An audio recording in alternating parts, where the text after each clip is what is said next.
Hello ladies, gents, boys, girls, and welcome back to another video in Microsoft Flight Simulator 2024, and welcome back to another scenery review. Today we are in the Arctic Circle of Finland, one of the most northern airports in the world, Kittila. ICAO code Echo Foxtrot Kilo Tango. This airport has been depicted expertly by IniBuilds, and we're going to have a look round it now. First of all, let's talk about some facts about Kittila Airport. Kittila Airport is located in the northern region of Finland, inside the Arctic Circle, and is one of the most northern airports in Europe. This airport is extremely seasonal, with traffic peaking in winter when tourism arrives for skiing, northern light trips and Lapland flights. So what that means is airlines such as Jet2, TUI, EasyJet and airlines all around Europe get their aircraft chartered by kids companies that do fly and see Santa trips. So I've done two of these to Kittila with my airline as cabin crew, and all it entails is that the aeroplane and cabin crew are rented by a charter company, and they fly children who are either going on a school trip or their parents have paid with themselves to go and see Santa for the night, stay in a lodge and then come back the next day. It's a very magical experience for them. It's a beautiful part of the world, and Kittila Airport is one of the main ones. It's also joined by Ivalo and Rovaniemi in that bracket as well, so those all serve the same sort of purpose. And despite its small size, it handles over 445,000 passengers in 2025, showing how busy peak season can be. Kittila has one runway, runway 16 and 34, measuring 2,500 metres long, or 8,202 feet, long enough for aircraft such as the 737-800 and A321, and the aeroplanes coming into Kittila don't get much bigger than an A321. Airlines that operate into Kittila are, of course, Finnair, the flag carrier of Finland, Jet2, TUI, EasyJet, Edelweiss, Lufthansa, Air France, and many more that I have missed off.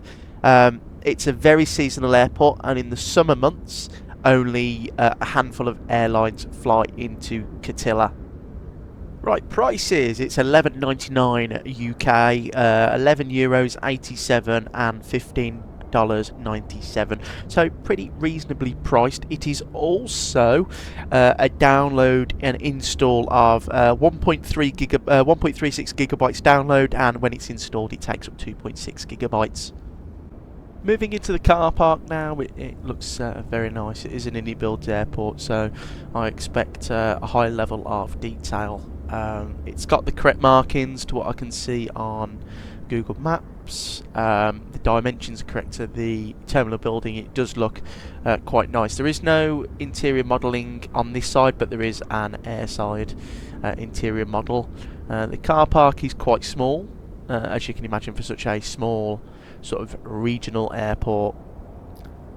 Zoom out a little bit. The airport does look really nice from out here, but the modelling out here doesn't bother me that much. It's what's airside. I mean, I rarely go land side when looking at airport sceneries. I usually just land and go back.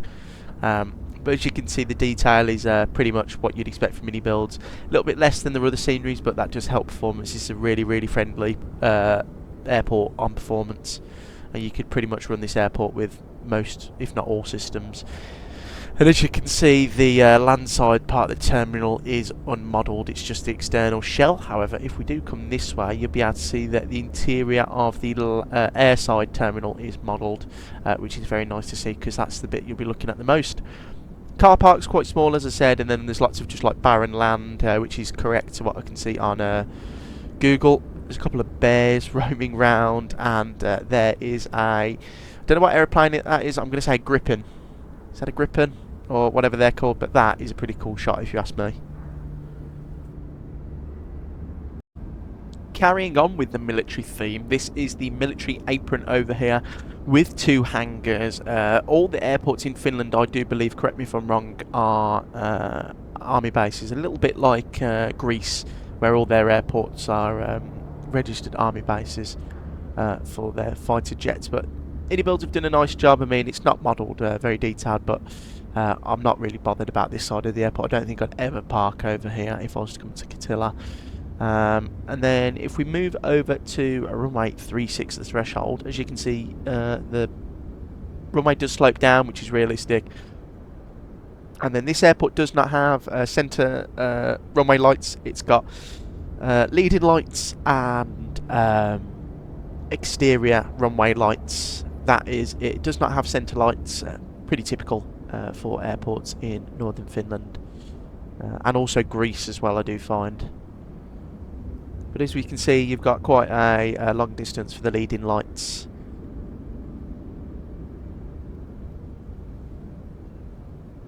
And it is just barren forest round here, isn't it? But this is what I mean with the leading lights. You've got the prototypical leading lights, and then you've just got runway exterior lighting. You've got no lighting on the touchdown zone and no lighting on the centre line. Moving to runway 16, as you can see, there are no approach lights. The only lights we have are runway threshold lights to distinguish the runway and the extended threshold, a turnaround section and piping lights. So it's a little bit different on runway 16, but still looks really good. IniBuilds always do a great job with their light marking and texturing. It really does look the part, especially when you're coming in for landing or takeoff. It makes it very immersive. So taking a closer look at the passenger terminal, first of all, the lighting on the ramp is very nice. It's a very warm light. It's not too overbearing, and as you can see, there's not many spots to park here. It is a very small airport with only one major terminal, which we'll have a look at closer now. Right, moving into the actual terminal itself, as you can see, it's lit quite brightly, and the entire airside interior is modelled. I'm getting really good frames here, as you can see, and all the windows are very opaque, so you can see straight in. I'll show you a view from the flight deck shortly. It does give a nice impression when you're pulling up to the gate here. As you can see, IniBuilds have spared no expense with the interior modelling on this side. It's just a shame that the landside part of the airport is unmodelled. But let's go in through security. They've done a nice job here. Apart from security seems to come from nowhere, which is a little bit strange. But we carry on through here into the departures area.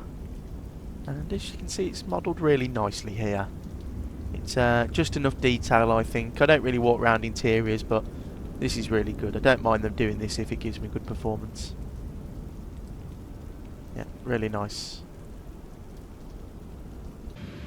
And as we can see from the flight deck, it looks very, very nice. Nice visibility into the terminal. Windows are realistic. You can see sort of all the detailing not being obscured. It's really nicely done by IniBuilds, really nicely done. So this is the airport in the summer, so live time, live weather off, and it looks really nice still. I think the snow does give it some character. It does make the airport feel a little bit different, but it still looks really good without it. Looks really good actually. You can see the ground textures a lot better. IniBuilds have done a fantastic job with the airport. They've upgraded the ortho photo around the airport as well. So you're not going to see that when you're flying in the winter because of the snow, but at this time of year you will, which is really nice to see. So we are back on a live time, live weather, and our final look at Kittilä Airport by IniBuilds. My final thoughts on the airport. For $11.99, you can't go wrong. It's a very tidy, nice little scenery. However, it is quite a niche airport. I bought it when it came out about 2 months ago, or a month ago, and I've flown in twice. And I won't fly in again until next year when the Christmas flights start again. So if you are big into Lapland flying and holiday seasonal flying, then this must get. I know during the winter months, December, January, the Aviation-SIM controllers in Finland do a lot of events for the Fly and See Santa flights. However, during the year, this is a pretty unused airport in the summer. But like I said, if you are into that sort of flying, then this is a must get. It was on sale about 3 days ago for £6, I believe. So if you can get it on a sale, it's definitely worth a try. It's a very nice airport to add to your virtual collection. Thanks for watching. Hope you've enjoyed today's review. Please like and subscribe. I'd like to let you all know that I do have a new Discord channel available for you all to join as well. You do not need to be a subscriber. You can join whenever you like. The link will be in the description of this video and on my channel link description as well. In the comments, let me know what you think of Kittilä Airport and if you'd like to see any more reviews. Once again, thanks for watching. Please like and subscribe, and I'll see you very soon with another video.